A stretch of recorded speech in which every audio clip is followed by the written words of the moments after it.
कर देहरादून चला गया था। उनका एक बेटा था जिसका स्वर्गवास हो चुका है। उसके बाद उसकी 2 बेटियां ही बची है। वह अपनी पत्नी के साथ देहरादून में जाकर रहने लगा और गांव की जमीन जो उनके पिताजी ने उन्हें बांटकर दे रखी थी, उसे मगन सिंह ने अपने भाई सिरमौर सिंह बिट्टू को खेती बाड़ी के लिए ठेके पर दे दी, जिससे जमीन पर जो भी पैदावार हो उसका हिस्सा उसे मिल सके। तब तक उनके पिता मान सिंह जीवित थे, लेकिन सिरमौर सिंह ने अपने बड़े भाई के विश्वास का गला घोंटते हुए उसकी जमीन पर पैदा होने वाली फसल और साझेदारी में लगाया स्टोन क्रेशर का कोई हिस्सा आज तक नहीं पहुंचाया, नहीं उसे इसका हिसाब दिया। यही नहीं, बड़े भाई के विश्वास का लाभ उठाते हुए और अपने पिता को गुमराह करते हुए समस्त जमीन को अपनी पत्नी के नाम 2014 में कराकर दाखिल खारिज 2021 में करा दिया गया, जिससे सिरमौर सिंह बिट्टू और उसकी पत्नी परमजीत कौर प्रधान की बेईमानी की नीयत साफ साफ पता चलती है। इस बीच उनके पिता की मृत्यु हो गई। मृत्यु होते ही 13 बीघा जमीन बड़े भाई को बिना बताए बेच दी और उन्हें कानों कान खबर भी नहीं होने दी। जब मगन सिंह को जमीन के बारे में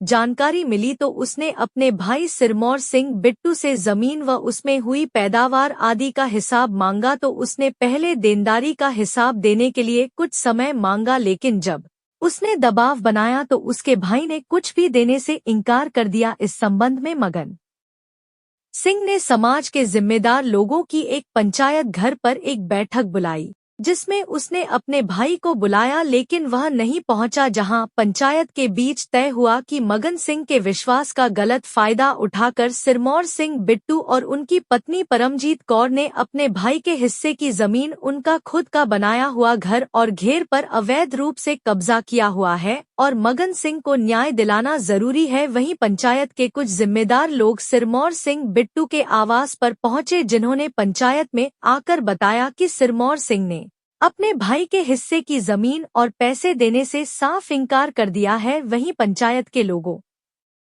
ने कहा कि मगन सिंह कानूनी सहारा लेने के लिए स्वतंत्र है, जबकि कुछ लोगों ने सिरमौर सिंह बिट्टू से वार्तालाप करने हेतु कुछ दिन का समय मांगा है। वहीं पीड़ित मगन सिंह, उसकी पत्नी व बेटियों ने कहा कि उनके साथ अन्याय हो रहा है। यदि उन्हें या उनके परिवार के साथ किसी तरह की कोई घटना घटित होती है करता चाहता हूँ कि भाई पर मैं पूरा विश्वास करता था,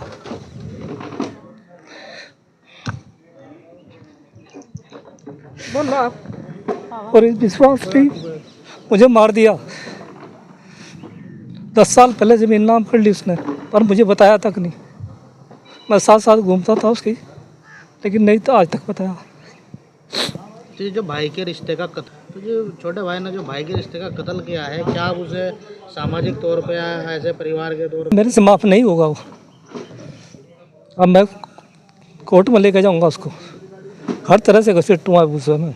मुझे तो रोड पर छोड़ दिया उसने, लेकिन मैं भी रोड पर करके छोड़ दूंगा उसे। सर कितनी जमीन थी, कितनी उन्होंने अपना नाम कर लिया? 67 बीघे जमीन थी, जिसमें 12.5 बीघे उसने अपने नाम कर लिए, अब और बेच ली। नाम करके नाम क्या है? सिरमौर सिंह ने अपने बाप से धोखेधड़ी से नाम करके और बेच दी वो। और परमजीत कौर ने 2014 में नाम करी है। ये भी धोखेधड़ी से करी है, क्योंकि वो लोन लान ले था, उस वजह से गुंठा घंटा वो टेके करे थे। तो ये पढ़ना लिखना आवन थे। दाद लाई जमीन है, ये परदादा लाई जमीन है। अच्छा, तो किसमें कितने हिस्सेदार है? कितने हिस्से? 2 ही भाई हैं हम। तो आपके पास कितने सर अभी? मेरे पास एक भी सन दे रखा उसने, सारी अपने कब्जे कर रखी। मैंने मकान भी बनाया था, घेर भी है, जो मुसलमानों से लड़का मैंने घेर छुटवा रखा था, उस पर सारे पे कब्जा कर लिया उसने। अब अगले जो समाज ने, जो पंचायत ने जो फैसला लिया वो क्या है? पंचायत ने यही बोला, भाई हम आपके साथ में हैं, वो देने को तैयार नहीं है। कुछ लोग ये भी कह रहे हैं कि भी नहीं दूंगा। कुछ लोग ये भी कह रहे हैं कि भाई हम जो है ना पुनः बैठाने का प्रयास करेंगे, समझौते का प्रयास करेंगे। वो कभी मानने का नहीं। तो अब जो है न्यायिक प्रक्रिया तैयार होगी, अब न्यायिक प्रक्रिया शुरू होगी। अब मैं कोर्ट में ही डालूंगा। तो समाज से कुछ आह्वान करना चाहेंगे ऐसे जो समाज को मैंने इसीलिए इकट्ठा करा था, मेरी कुछ हेल्प करे, लेकिन उन्होंने भी कोशिश करके देख ली, लेकिन नहीं मानने में। वो पंचायत में ही नहीं आया। मैंने परसों भी फ़ोन किया था, उससे पहले भी फ़ोन किया था, पंचायत में आना है। मेरे को बिल्कुल मना कर दिया, पंचायत में नहीं आऊँगा। और तो ऐसे आदमी से क्या अपील करोगे जो वो 5 बार प्रधान रह चुका है, एक बार जिला पंचायत भी रह गया, सामने लेकिन कभी उसने मुझे ये तक नहीं बताया मैं उसके लिए धोखा कर रहा या उसके लिए कर रहा है ना। लेकिन आज मेरी साथ कराया उसने, तब मुझे पता लगा कि ये दूसरों के लिए भी करता है। तो पंच बड़े या प्रधान? पंच बड़े हैं, पंच हमेशा बड़े होते हैं जो इंसाफ की बात करते हैं। प्रधान बड़ा नहीं है। तो पंचों के कहने से आए या नहीं आए, दो तीन तीन आदमी गए बुलाने के लिए, बातचीत भी करी, कल भी बातचीत करी उनसे, लेकिन कभी नहीं आए। समाज उनका हुक्का पानी बंद करेगा क्या? जैसे अब देखो वो तो समाज के ऊपर डिपेंड है। हमने रिक्वेस्ट तो करी है उनसे, अब ऐसा ना करे। सामने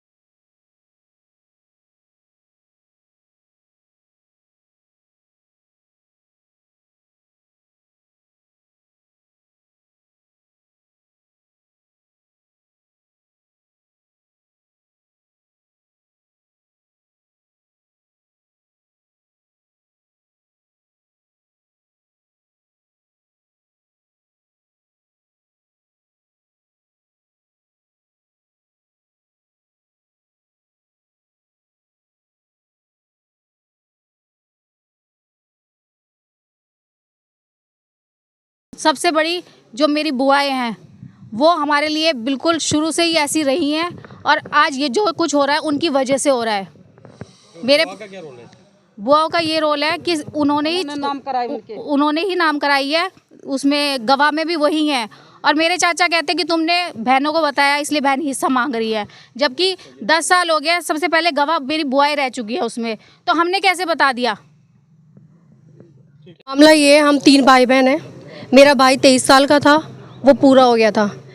तो मेरे पापा और चाचा सरमोर सिंह हैं, दोनों में बहुत ज़्यादा प्यार था।